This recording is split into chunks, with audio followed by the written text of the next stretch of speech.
Maraba da zuwa Arewa MB TV. Barka da ziyarar wannan tashar tamu mai albarka. Barka da shigowa cikin wannan shiri namu mai albarka. Mai kallo mai saurare.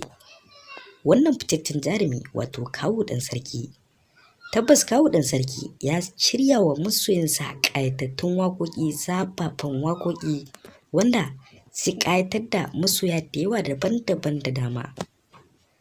Kawu Dan Sarki yana waƙa da irin salo nasa wanda ya zo da shi, kuma Kawu Dan Sarki ya yi wa masoyansa babban tanadi na zafafan waƙoƙi guda 6 wanda zai saki a cikin wannan sabuwar shekarar ta 2022.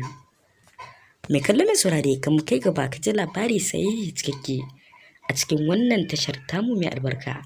Kai dai abin da muke so da kai, idan yau ka fara ziyartar wannan tashar tamu mai albarka, sai ka daure ka danna mana subscribing da alamun ƙararrawa, kai mana liking kuma kai mana sharing.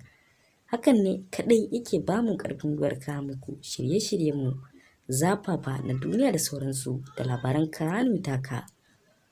Mai kallo mai saurare, tabbas Kawu Dan Sarki salonsa ya bambanta da mawaƙa daban-daban da dama.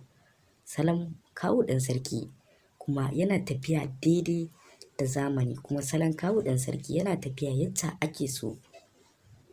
Masoyan Kawu Dan Sarki waɗanda suke sauraron waƙoƙin Kawu Dan Sarki, ko in ce waɗanda suke yin Kawu Dan Sarki sosai da sosai, tabbas suna jin daɗin waƙoƙin Kawu Dan Sarki kuma suna ƙayatu da waƙoƙin Kawu Dan Sarki.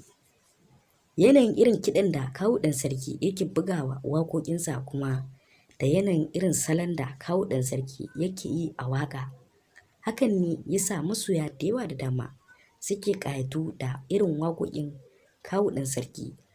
Kai dai mai kallo mai saurare, abinda muke so da kai, kar ka manta, kar ka sha'afa. Idan yau ka fara ziyartar wannan tashar tamu mai albarka wato Arewa MB TV, sai ka daure ka danna mana subscribing da alamun ƙararrawa, kai mana liking kuma kai mana sharing.